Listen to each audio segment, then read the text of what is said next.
En al menos 20 años no se había visto a luchadores firmados con otra promoción aparecer y luchar en la programación televisiva de WWE. Sucedió a mediados del 2024, cuando la marca NXT llegó a un acuerdo de colaboración con TNA, que nos permitió ver la participación en programas semanales o eventos especiales de luchadores como Jordynne Grace, Los Rascals, Alex Hammerstone, Frankie Kazarian y, por supuesto, Joe Hendry. Los años anteriores vimos pinceladas del aperturismo, como Mickie James apareciendo en Royal Rumble con todo y el título femenino de Impact, o Shinsuke Nakamura viajando a Noah. Pero fue en este 2024 donde luego de muchos años presenciamos una colaboración mutua entre WWE y otra empresa estadounidense.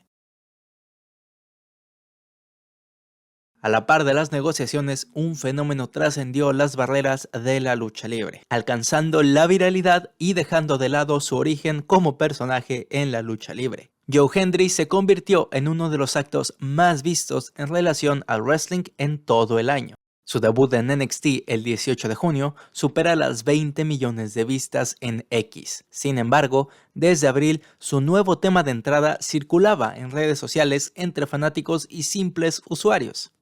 La popularidad de Henry lo llevó a estelarizar el evento No Mercy, retando por el título de NXT, al igual que en su promoción, donde retó por el título mundial de TNA en Bound for Glory. Durante su estancia en NXT, el luchador llegó incluso a entrenar en las instalaciones del Performance Center. Su contrato con TNA expira a mediados del 2025 y aunque todavía debe capitalizar su popularidad en la compañía, es casi seguro que aún no vemos lo último de Joe Hendry en la WWE. En WrestleMania 40, Sami Zayn protagonizó una de las victorias titulares más controversiales al derrotar limpiamente a Gunther, poniendo fin a un impresionante reinado de 666 días. El combate cargado de emoción y técnica fue considerado uno de los mejores del evento, pero no estuvo exento de críticas. Durante meses, la WWE construyó una narrativa en la que Chad Gable estuvo cerca de conquistar el título, lo que hizo que muchos creyeran que el WrestleMania sería su momento triunfal. Sin embargo, Gable fue abruptamente retirado de la escena titular para dar paso a Zayn, quien parecía más un rival de transición luego de quedarse sin mejores planes. Esta decisión provocó un fuerte rechazo, sobre todo en Internet, donde los fanáticos criticaron el cambio de dirección y lamentaron la caída de Gable en la irrelevancia tras varias derrotas. Aunque la controversia empañó la victoria de Zayn, el nivel de odio hacia él y el menosprecio al combate fueron desproporcionados. A medida que el roster femenino ha crecido y se ha establecido en los últimos años, la necesidad de expandir los títulos para superestrellas del medio cartel se hizo más evidente. Finalmente, en 2024, los 3 programas semanales de WWE vieron la introducción de estos cinturones. Para NXT llegó el título norteamericano. En SmackDown, el título de Estados Unidos y en Raw, el título intercontinental, para que las mujeres tengan cada vez más espacio en los shows semanales y se pacten encuentros que reivindiquen la división luego de un año donde los feudos por los títulos máximos no terminaron de despuntar. Hablar del crecimiento exponencial de la división femenina de WWE es referirse en su mayoría al crecimiento de la división en NXT. A finales del año, NXT vio la llegada de 3 luchadoras de alto perfil que sumaron a una escena femenina que durante meses fue lo más interesante de la marca. Julia, Stephanie Baker y Saraya fueron 3 de los mejores fichajes de la empresa en todo el año, que se añadieron a nombres de gran potencial y amplio margen de desarrollo como la propia Roxanne Perez, Sol Ruca, Kelani Jordan, Jada Parker, Lash Legend, Lola Vice, Tia Hale, entre muchas otras. Muchas de estas superestrellas muestran grandes dotes atléticos a su corta edad, por lo que el futuro de la división femenina en WWE tiene una base sólida. Este año también fue el año en el que WWE albergó más de la mitad de sus PLE fuera de Estados Unidos, con 3 de ellos llegando a Europa casi en meses consecutivos. La empresa de TKO encontró la manera de lucrar al máximo con la demanda de sus fanáticos, inflando exorbitantemente los precios de sus boletos. Para Clash at the Castle, el primer evento en la historia de Escocia, los boletos se vendían en un rango de los 370 hasta más de 2.000 euros. Durante el primer año de la empresa bajo el ala de TKO, se convirtieron en unos completos mercenarios. WrestleMania 41 estaba prácticamente cerrado para el estado de Minnesota, hasta que una oferta de $5 millones llevó el magno evento a uno de los estadios más costosos en el país, el Allegiant Stadium en Las Vegas. Por supuesto, los altos costos para ese evento no se quedan atrás, pues este año se optó por solo vender entradas para ambas noches, con el paquete más barato en preventa arriba de $500. En los primeros días del 2025 supimos que otro de los grandes eventos de la compañía se pusieron al mejor postor, pues se anunció que en 2026 por primera vez el Royal Rumble saldrá de Norteamérica para tomar lugar en Arabia Saudita. Se desconoce si será un evento de 1 o 2 noches, como también se está hablando de expandir la duración de los grandes eventos de la compañía año con año. Sin embargo, muestra una clara tendencia de TKO donde todas las decisiones se dejan al azar de los billetazos. La luna de miel terminó para AEW tras 5 años de crecimiento acelerado en el mercado. Para principios de 2024, la empresa mostró señales de estabilizarse en lugar de una expansión exponencial. La audiencia promedio en televisión bajó un 25%, pasando de 800,000 a 600,000 espectadores en Dynamite, mientras que las arenas en los shows semanales mostraban secciones vacías, invisibles en televisión, pero ampliamente comentadas en redes sociales. Pese a las dificultades, la empresa de Tony Khan cerró el año con avances estratégicos. Logró renovar acuerdos televisivos con Warner y firmó un nuevo contrato para transmitir su contenido en la plataforma Max. Además, ajustó su estrategia de eventos, optando por recintos más pequeños acorde con la demanda de boletos, dejando de lado las grandes arenas que solían tener asientos vacíos. Esto permitió a AEW mantenerse como la segunda mayor promoción de lucha libre en Estados Unidos.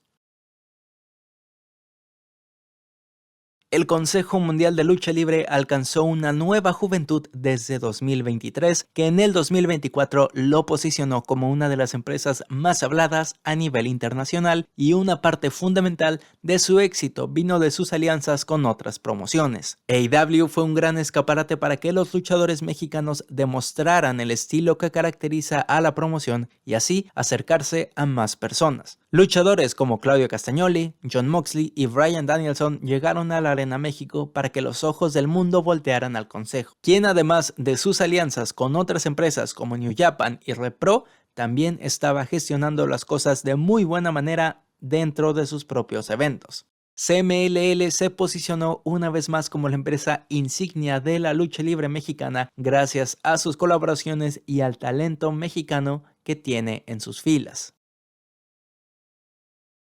Después de 7 años en New Japan Pro Wrestling, siendo uno de los mejores luchadores del mundo, Zack Sabre Jr. logró coronarse como el campeón mundial de IWGP. El británico ya había demostrado ser de confianza para la empresa y finalmente le llegó la oportunidad tras salir vencedor en la edición 34 del G1 Climax. New Japan tenía la necesidad de posicionar a un monarca extranjero, mientras la nueva generación de luchadores japoneses sube peldaños, por lo que el luchador de 37 años fue garantía para darle prestigio al campeonato y, por supuesto, ofrecer combates de calidad ante todo tipo de rivales que se impondrán en su reinado.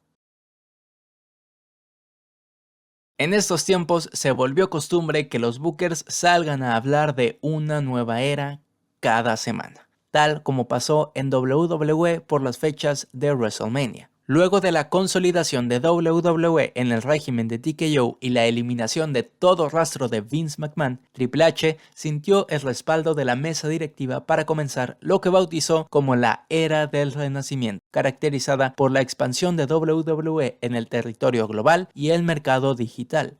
Entre enero y abril alcanzaron 18 semanas consecutivas haciendo sold out en todos sus eventos, demostrando la renovada fuerza que alcanzó el producto gracias a la nueva dirección creativa.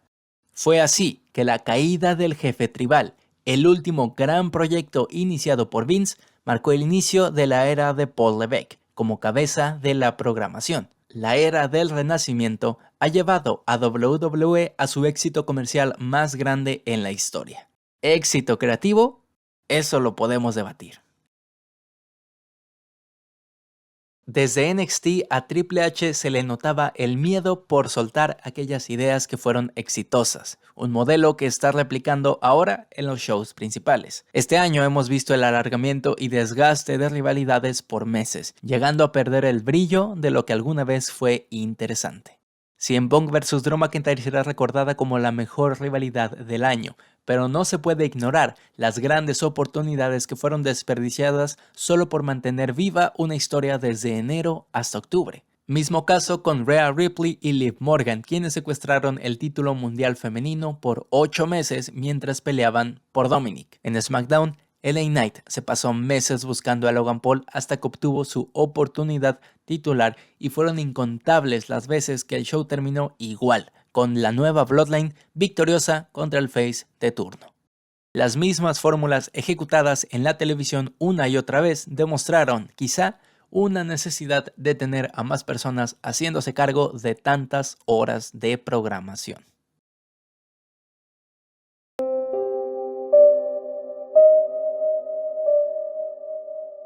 Cuando hablamos de la nueva generación de luchadores de New Japan Pro Wrestling, no se trata solo de un recambio generacional, sino del desabasto de estrellas que sufrió la empresa en cuestión de meses. Luchadores estelares como Will Ospreay, Kazuchika Okada y Jay White abandonaron Japón, mientras que otros como Tanahashi, Naito o Ibushi, los años les pasaron por encima, mermando su capacidad luchística. Para mediados del 2024, la mayor empresa de Japón tuvo que emprender un proceso para establecer a nuevas estrellas, encomendándose a luchadores como Ren Narita, Shota Umino o Yota Tsuji para que comanden una nueva generación y así mantenerse como la promoción predilecta del puroresu.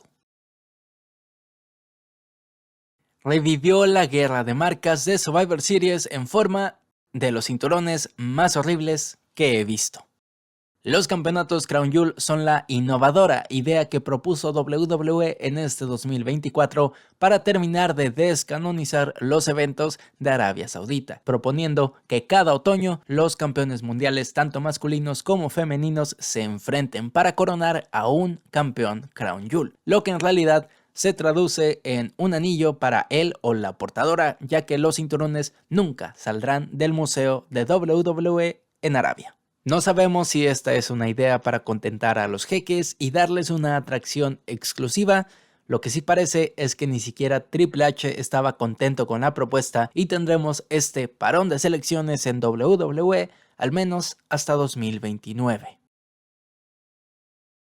Nigel McGuinness hizo su regreso a la lucha libre en 2024, uno de los luchadores que establecieron la escena independiente de Estados Unidos a principios de siglo, volviendo a la acción después de 12 años. Se subió al cuadrilátero y lo mantuvo especial, siendo su primera aparición en All In frente a sus coterráneos del Reino Unido en la Casino Battle Royale, para después revivir su mítica rivalidad enfrentándose a Bryan Danielson y cerrar el año volviendo a la promoción que lo hizo grande, Ring of Honor, para retar por el campeonato puro frente a Lee Moriarty.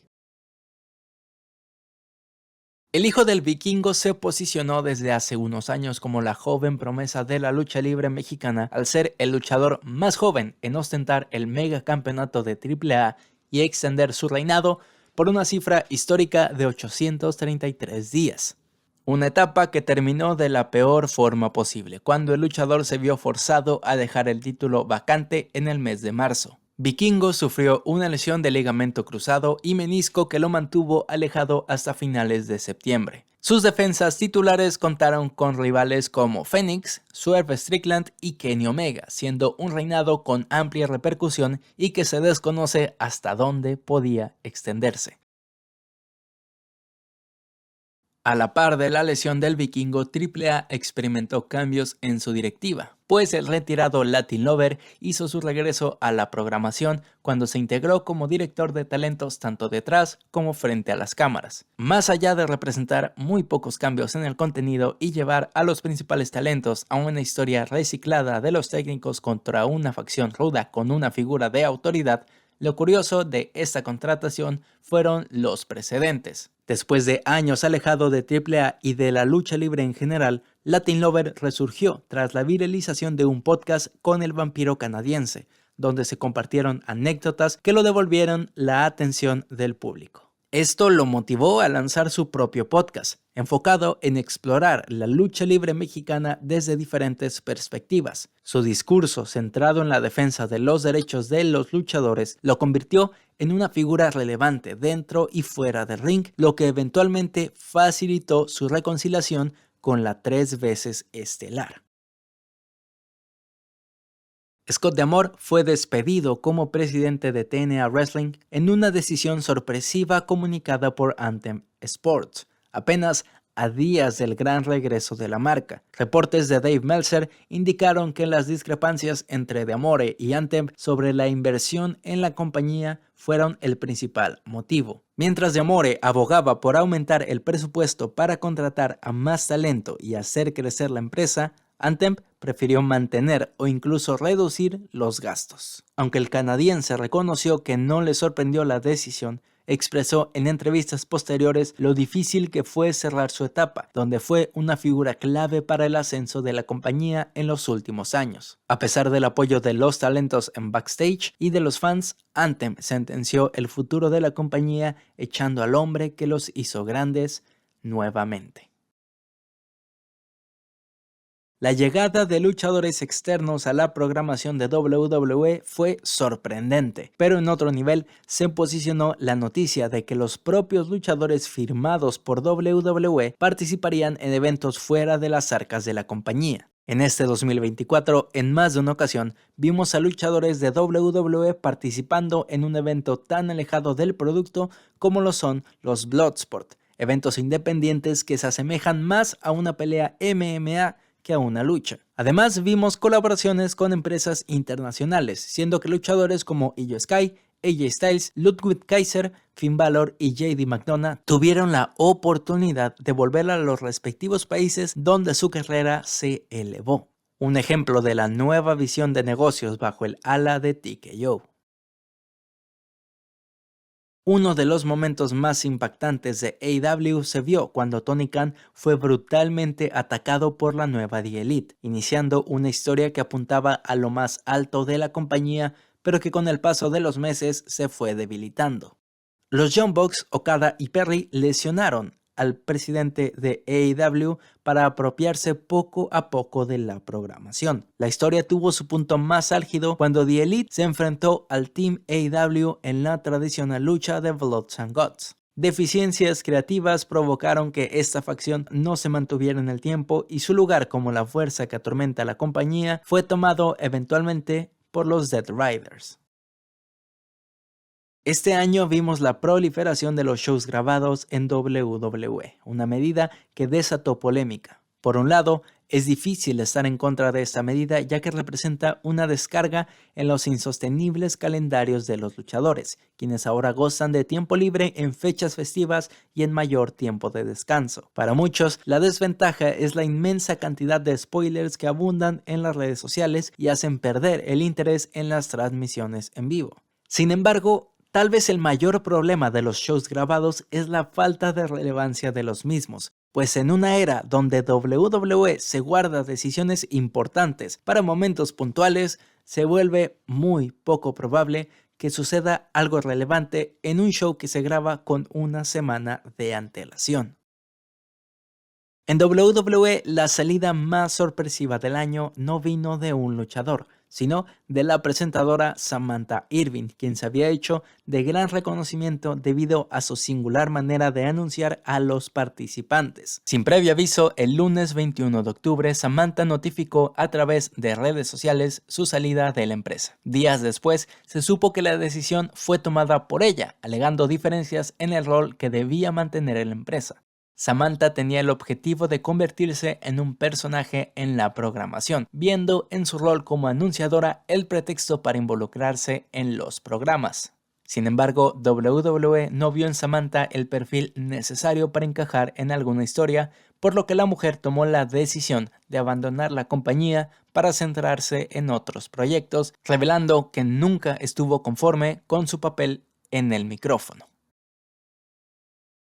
En Revolution, Sting cerró su legendaria carrera en una emotiva noche que quedará grabada en la historia de AEW y de toda la lucha libre. Aquel 3 de marzo, Sting fue el protagonista del evento estelar, combinando acción, dramatismo y respeto por su legado. Sting se mantuvo a la altura del ritmo vertiginoso de los Bucks, con momentos destacados como un doble Scorpion Death Drop y los ya clásicos spots donde Darby Allin se juega la integridad física arrancando ovaciones del público. La lucha no solo fue un tributo a su increíble trayectoria, sino también un recordatorio del gran impacto que tuvo en sus más de 3 décadas de carrera. Al final, Sting se despidió rodeado de aplausos y vítores, dejando el ring con el mismo espíritu con el que lo pisó por primera vez, como una auténtica leyenda. Las primeras semanas del 2024 fueron las más relevantes en la carrera de Jinder Mahal desde 2018. El 1 de enero hizo su regreso a Raw para ser posteriormente encarado por The Rock. La siguiente semana tuvo una disputa verbal con el campeón mundial Seth Rollins, ganándose una oportunidad titular sin haber hecho nada. Esto desató polémica, llegando hasta Tony Khan, presidente de AEW, quien publicó un mensaje criticando la decisión de otorgarle una lucha titular a Mahal luego de un año completo sin obtener una victoria. Khan se puso a la defensiva, pues en días recientes había sido criticado por ofrecerle una oportunidad a Hook frente a su campeón Samoa Joe. Khan criticó la doble moral de los fanáticos y creadores de contenido sobre las decisiones de su programación, dando a entender que Mahal no era un retador digno para una lucha titular, tal como Hook sí lo era. Mahal se limitó a responderle a Tony Khan preguntándose quién demonios era Hook, en un tuit que fue borrado minutos después. El 15 de enero, Mahal tuvo su oportunidad titular perdiendo, en la que fue su última lucha dentro de WWE, siendo despedido posterior a WrestleMania. WrestleMania 40 fue un evento ampliamente aceptado por los fanáticos, pero quizá la mancha imborrable en las dos noches fue ese encuentro entre Jay y Jimmy Uso. Toda la rivalidad entre los gemelos se sintió forzada. Las motivaciones para enfrentarse nunca se explicaron correctamente y por momentos parecía una lucha entre aliados fraternales y no como rivales. Alejado de otras historias entre hermanos en el pasado. A una rivalidad decadente se le sumó un combate decepcionante. Los Usos fácilmente pueden considerarse entre los mejores equipos en la historia de la empresa, pero en poco más de 11 minutos nunca pudieron despegar la acción en el cuadrilátero, limitándose a series repetitivas de sus característicos movimientos como la super kick, ataques en el esquinero y planchas desde la tercera cuerda, sumando secuencias dramáticas que no convencían a nadie. Posiblemente el combate más decepcionante de WWE en todo el año.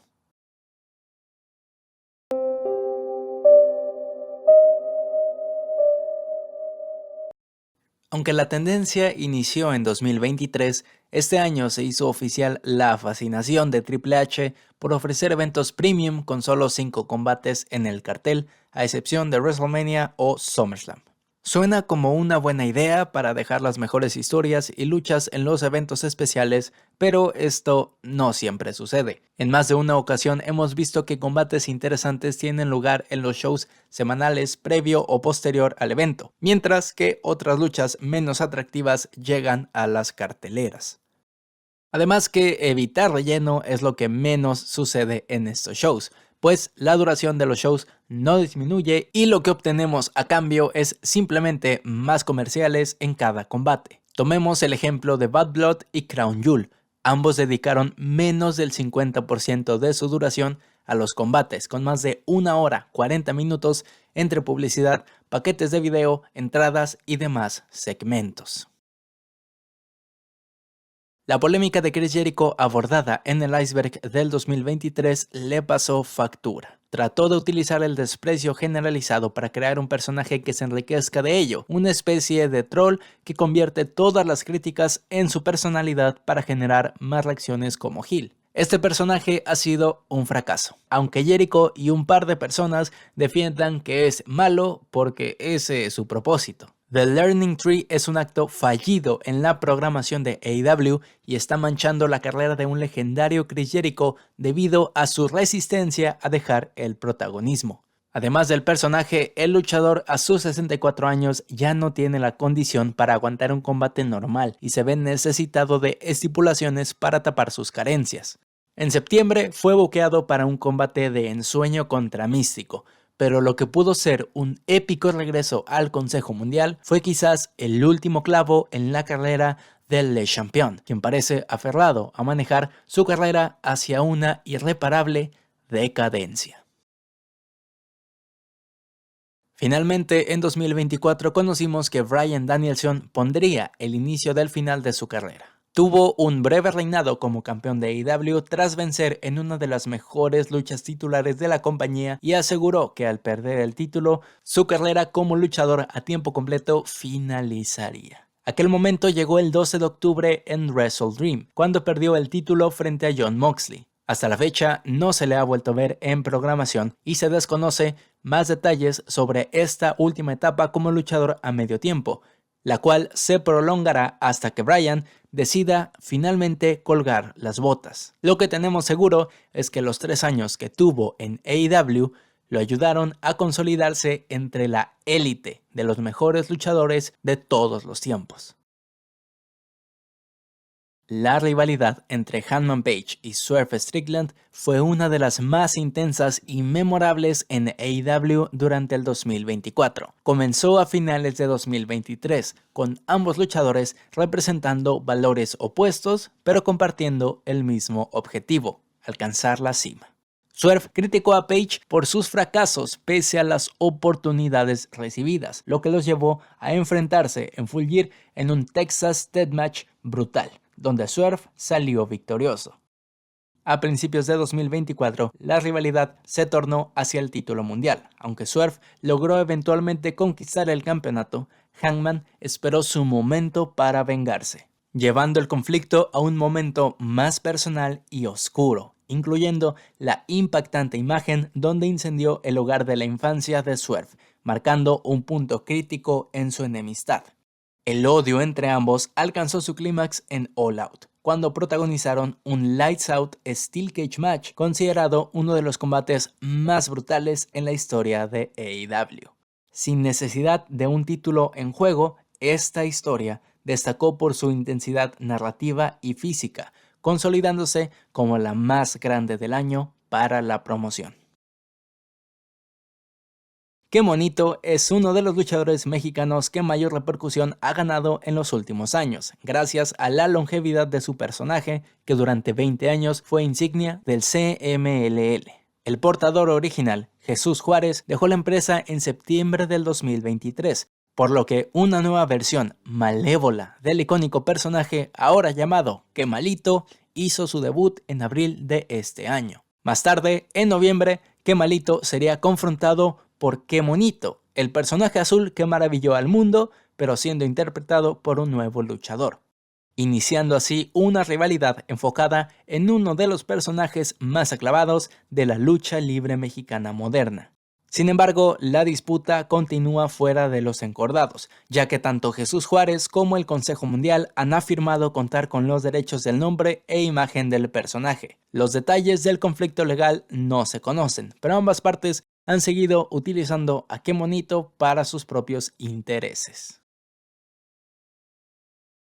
Realmente nadie sabe qué tanto avanzaron las conversaciones para que Shane McMahon se presentara como un personaje en la televisión de AEW, pero el rumor se propagó muy rápido y fue respaldado por la filtración de una imagen donde el luchador y el jefe de dicha compañía mantenían una reunión. A mediados de este año, la posibilidad de ver a Shane McMahon recreando la histórica escena donde compra WCW estuvo cerca de volverse realidad y no podemos estar seguros de que la idea esté completamente descartada en estos momentos. Jack Perry se mantuvo más de medio año fuera de AEW luego de la polémica de All In. Este incidente fue utilizado a su favor para desarrollar el personaje de Scapegoat, donde Perry argumentó que la empresa conspiraba en su contra, abrazando una reforzada personalidad heel que tenía más motivos para hacerse odiar que en el pasado. Este personaje llamó la atención por difuminar una vez más la línea entre la realidad y la ficción, logrando momentos que rompieron el internet como aquella fotografía tomada junto a Drew McIntyre, siendo el ejemplo perfecto de dos personajes heel alimentados por el odio hacia CM Punk. El lunes 21 de octubre, durante un segmento en Raw, Carlito improvisó la frase "tengo que aprender chino" tras una interacción con las luchadoras japonesas Io Sky y Kairi Sane. La frase generó críticas inmediatas, llevando a WWE a eliminarla de sus clips digitales y la retransmisión del programa en las plataformas de streaming. Según Fightful, la línea causó malestar interno en la empresa, aunque en ningún momento se tomaron represalias contra el luchador. Mientras que Carlito enfrentó críticas por el comentario de índole racista, otras fuentes aseguran que las luchadoras a las que se hizo referencia no le dieron importancia a lo sucedido, calificándolo como un acto fuera del guión sin mala intención. La pérdida de Bray Wyatt dejó en el tintero un universo sin explorar, el cual se retomó posterior a WrestleMania 40. Hablamos de los Wyatt Six, el séquito liderado por Bray Wyatt. La idea se mantuvo congelada por meses, hasta que el 17 de junio los códigos QR revelaron la presencia de los 5 luchadores que continuarían con el legado de Wyatt, comandados por Bo Dallas, quien encarna al tío Howdy. Si bien el rumbo original del grupo pudo cambiar, actualmente son personajes interesantes que juegan en la línea entre lo real y lo misterioso, tomando el papel de antihéroes que buscan venganza en contra de luchadores con faltas a la moral. La empresa ha acertado con el manejo sutil de la facción en estos meses, posicionándose como una atracción dentro de la marca roja. Además, su debut va a trascender como una de las mejores presentaciones de todos los tiempos. El fichaje más polémico del año se lo llevó Stephanie Baker, cuando firmó por WWE el 10 de julio, finalizando de manera abrupta sus compromisos con el Consejo Mundial, New Japan Strong y AEW, todo en cuestión de horas. Luego de luchar contra Mercedes Moné en Forbidden Door, la chilena llamó la atención de WWE y 10 días después de ese combate se hizo oficial la salida de Baker del Consejo Mundial, dejando vacantes los 2 títulos que portaba.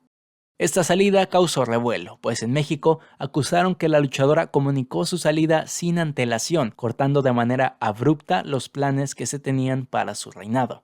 Esa tarde sería el propio Shawn Michaels quien haría oficial la llegada de Baker a NXT y días después se anunció que su primera lucha con la empresa tendría lugar durante la gira de WWE Super Show en México, posiblemente una de las razones por la cual se aceleró su incorporación a la empresa. Esta salida fue tan grande que AEW y CMLL establecerán un lineamiento para que, luego de eventos importantes, los luchadores no puedan irse inmediatamente a otra compañía, como fue el caso de la chilena.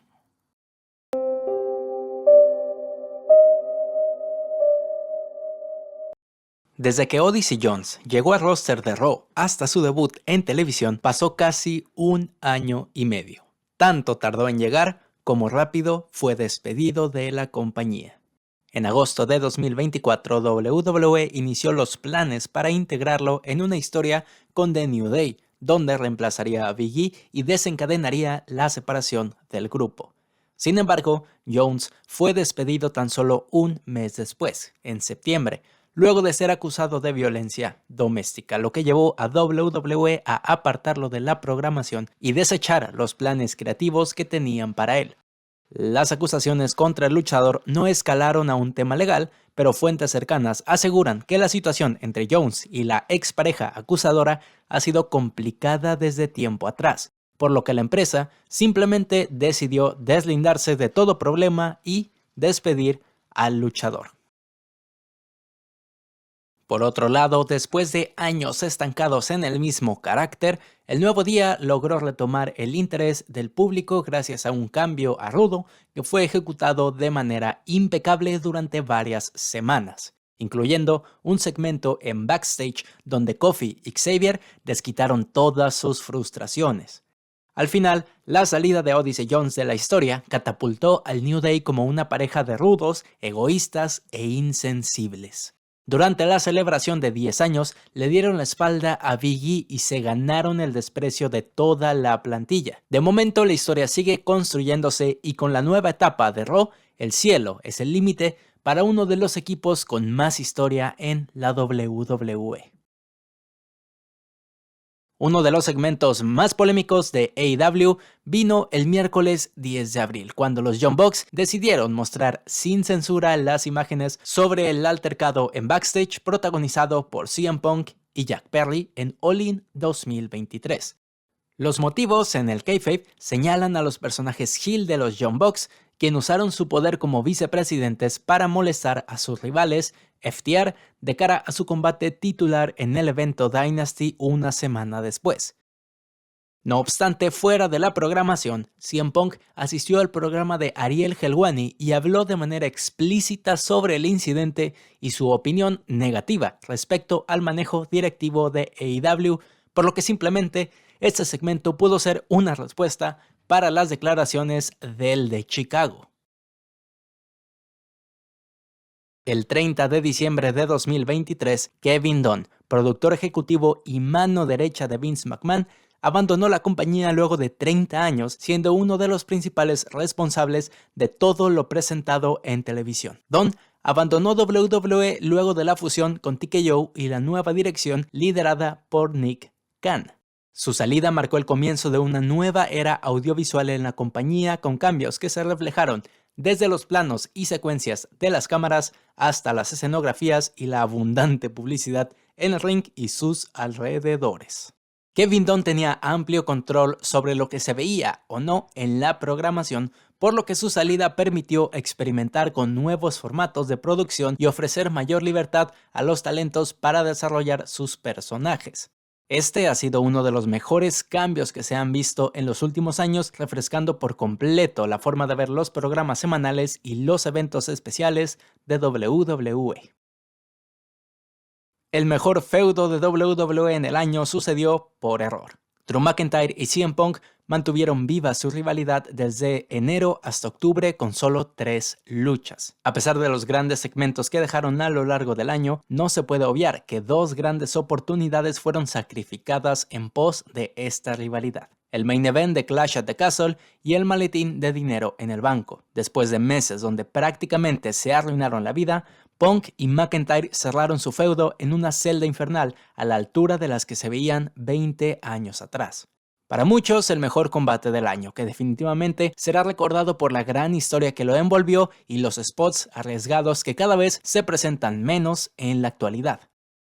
Sin embargo, la polémica también envuelve a este combate, ya que una lucha de este calibre, con 2 de los luchadores más sobresalientes del año, sufrió un robo a mano armada, al ser desplazado del evento central de Bad Blood para centrarse nuevamente en la historia del linaje y en la aparición sorpresiva, pero literalmente ignorada, por uno de los personajes más polémicos del año.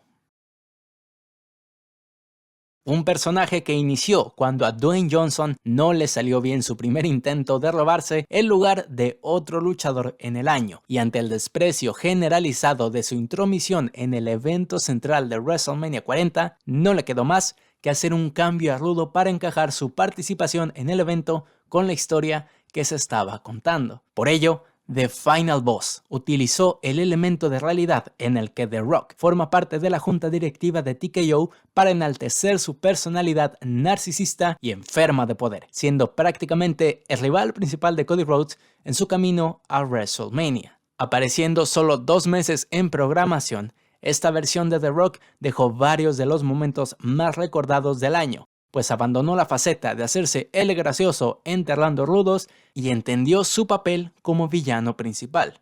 El jefe final es un personaje que surgió por los motivos equivocados, pero tuvo una implementación memorable.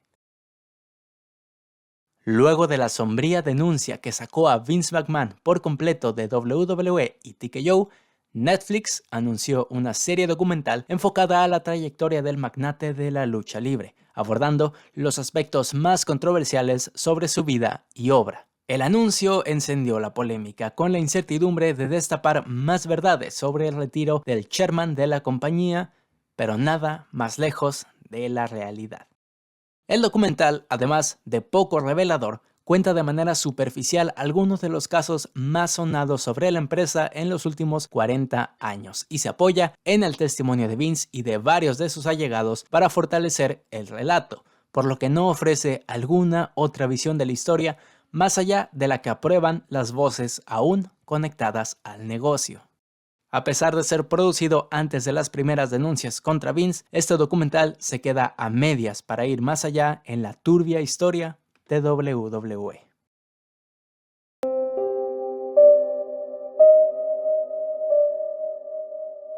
Tal vez muchos no creyeron que llegaría el día en el que John Cena anunciaría su retiro de la lucha libre y sucedió el 6 de julio de 2024 en el evento Money in the Bank. Cena apareció por sorpresa en Toronto para dar a conocer que 2025 sería su último año como luchador y que potencialmente nunca volverá a tener acción en un cuadrilátero ni volverá a portar su característica indumentaria después de este año. En honor a los fans que lo han aplaudido y abucheado durante décadas, apartó la mayoría de sus compromisos en la actuación para dedicarse completamente a tener un cierre a la altura de su legendaria carrera.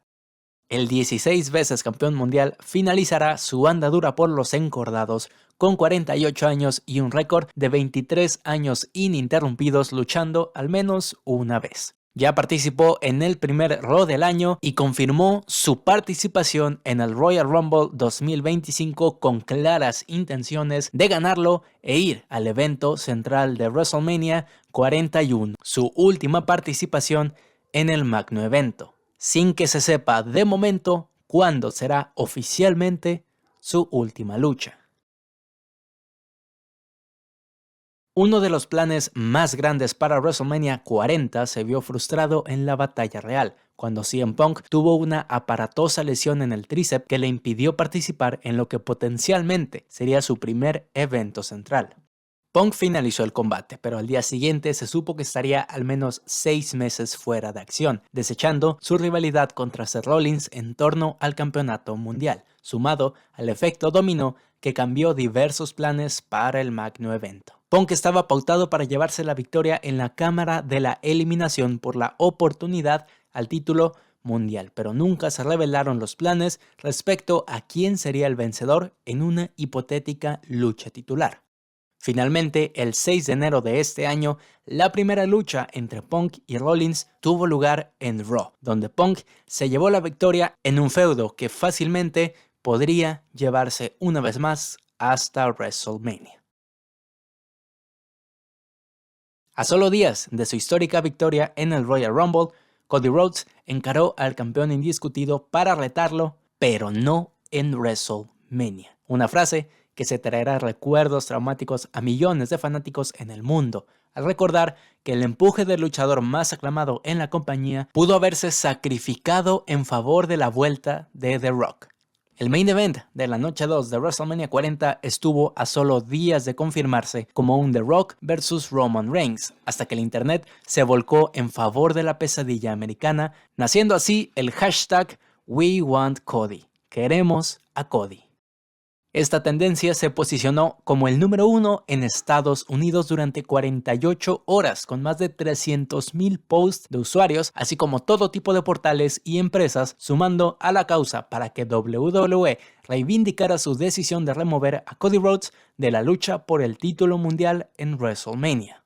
Al final, la campaña funcionó, logrando que Cody Rhodes terminara su historia. Aquel 7 de abril de WrestleMania 40 quedará en la historia como uno de los eventos centrales más caóticos de la historia, con interferencia de luchadores como Seth Rollins, The Rock y John Cena, logrando una secuencia alucinante que marcaría el final del reinado de Roman Reigns luego de 1316 días, el cuarto más longevo en la historia. Así, Cody logró honrar a su familia, coronándose por primera vez como campeón mundial en WWE.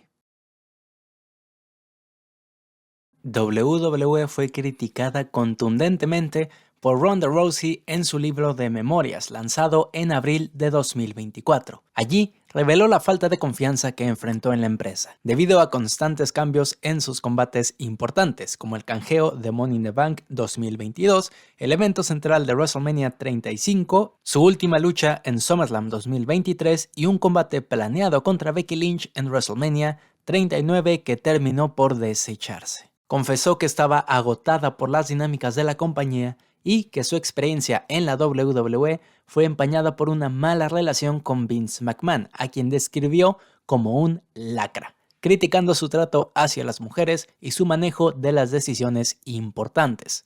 Sin embargo, la revelación más controversial vio involucrado al luchador Drew Gulak, a quien señaló por conductas inapropiadas en backstage, insinuando que Drew trató de acercarse a ella de forma indebida. La acusación escaló más allá del testimonio de Ronda, descubriéndose que Gulak fomentaba actitudes poco profesionales y peligrosas entre los demás miembros del roster de NXT, además de intimidarlos para que no hablaran al respecto. Por este tipo de conductas, el acuerdo de Gulak no fue renovado y el luchador salió por la puerta de atrás de WWE meses después.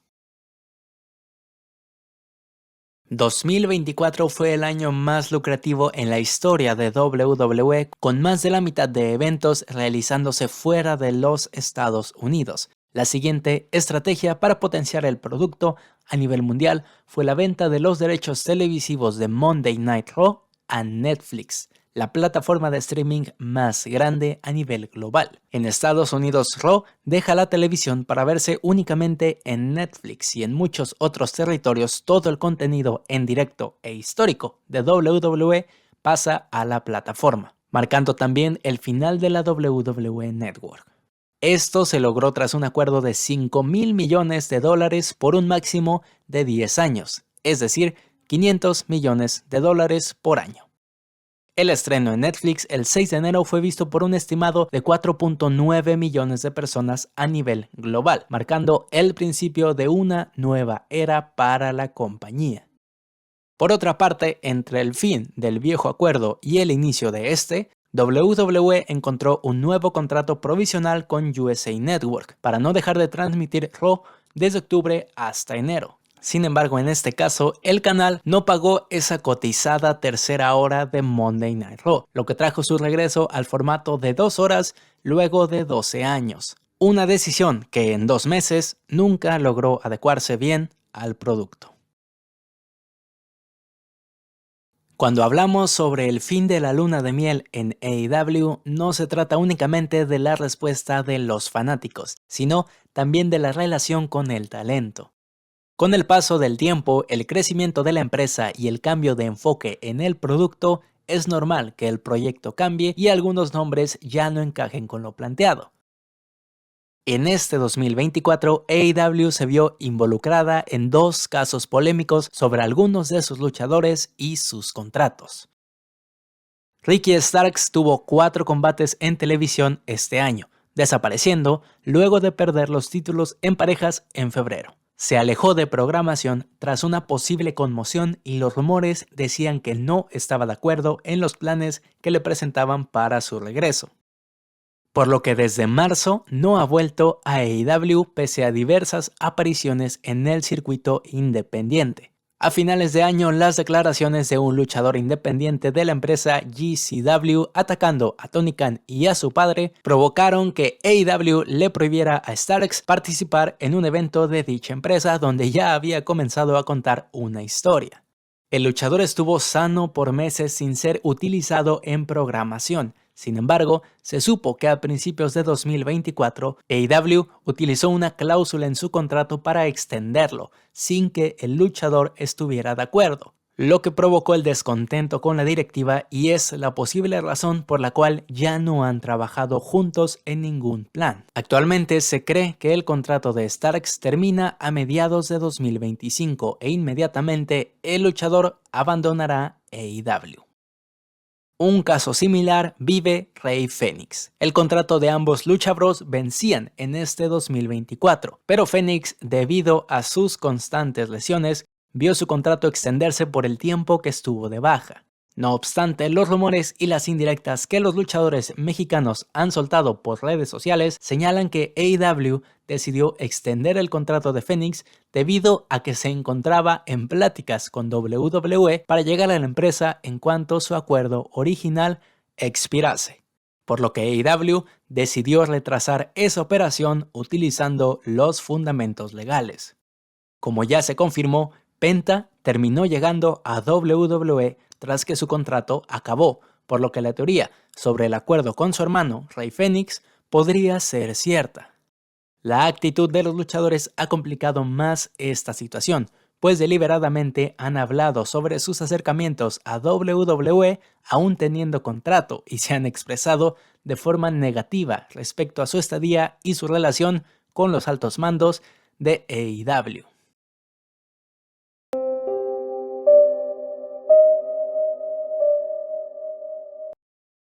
Uno de los efectos colaterales más controvertidos del caso más polémico de todo este año es la omisión de Brock Lesnar casi por completo de la historia de WWE.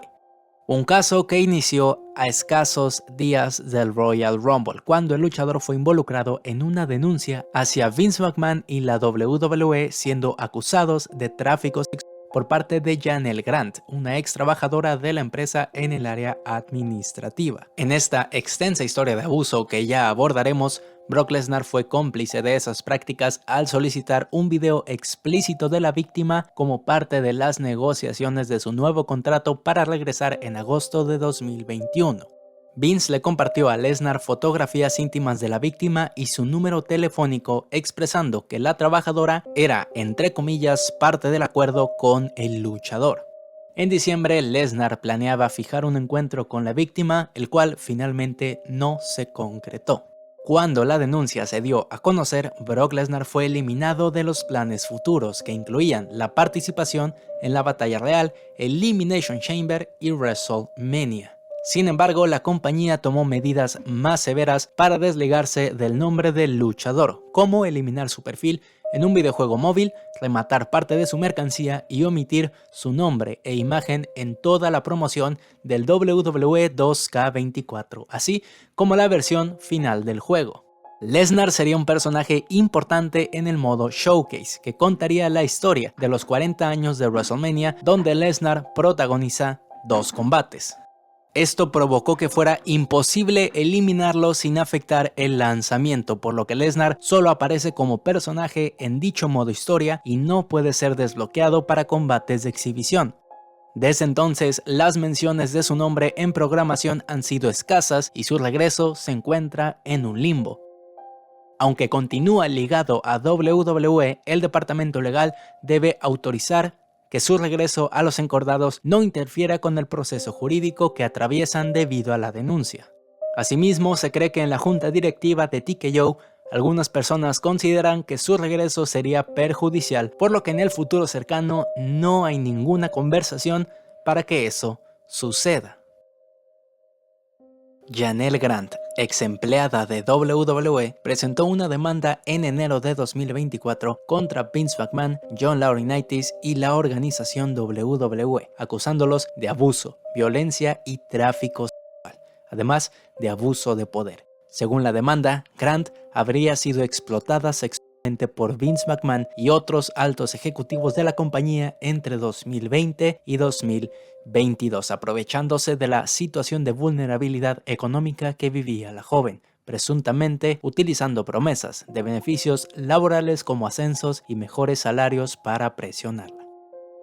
Grant fue contratada en 2019 como coordinadora administrativa legal de WWE con un sueldo anual de $75,000. Según su relato, McMahon se acercó a ella ofreciéndole seguridad y trato preferencial antes de involucrarla en situaciones de abuso.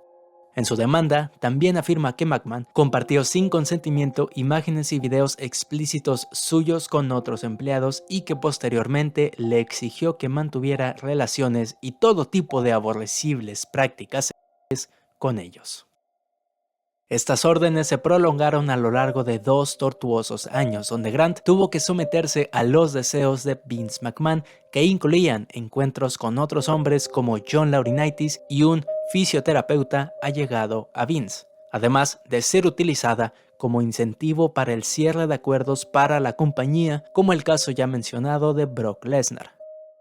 También, Grant se veía sometida a humillaciones verbales por parte de McMahon, quien exponía los encuentros íntimos con empleados, directivos y cuerpo técnico de WWE.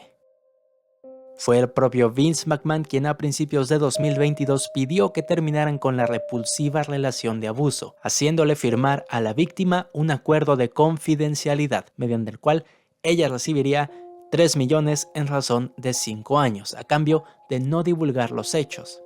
Sin embargo, la ex empleada asegura que solo recibió el primer $1,000,000, lo que la llevó a romper el acuerdo y llevar el caso a la prensa y a los tribunales.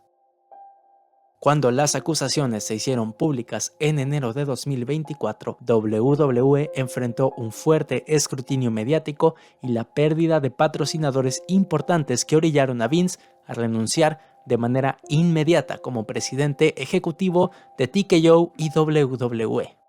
La compañía, a través de un comunicado, negó las acusaciones y afirmó que no tenía conocimiento previo de las alegaciones de Grant. Sin embargo, la demanda inicial también señalaba que ejecutivos como Nick Khan y Stephanie McMahon sabían del comportamiento de Vince, aunque no participaron directamente. Por su parte, McMahon calificó la demanda como falsa y aseguró que se defenderá enérgicamente. Su equipo legal sostiene que Grant violó el acuerdo de confidencialidad al hacer públicas sus acusaciones y han solicitado que el caso sea llevado a arbitraje en lugar de ser tratado en tribunales. El caso fue suspendido en mayo de 2024 a petición del Departamento de Justicia, que inició su propia investigación criminal sobre las acusaciones de tráfico y conducta inapropiada contra McMahon, aunque no se presentaron mayores avances durante este tiempo.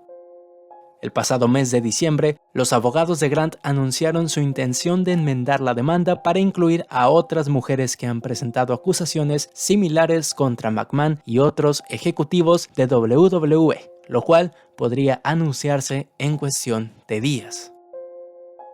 La demanda inicial de 67 páginas detalla los supuestos abusos y las dinámicas de poder dentro de la organización. Aunque WWE niega rotundamente las acusaciones, el caso sigue abierto, mientras las partes enfrentan un proceso legal y complejo y un escrutinio público que podría marcar un antes y un después para la compañía y sus directivos.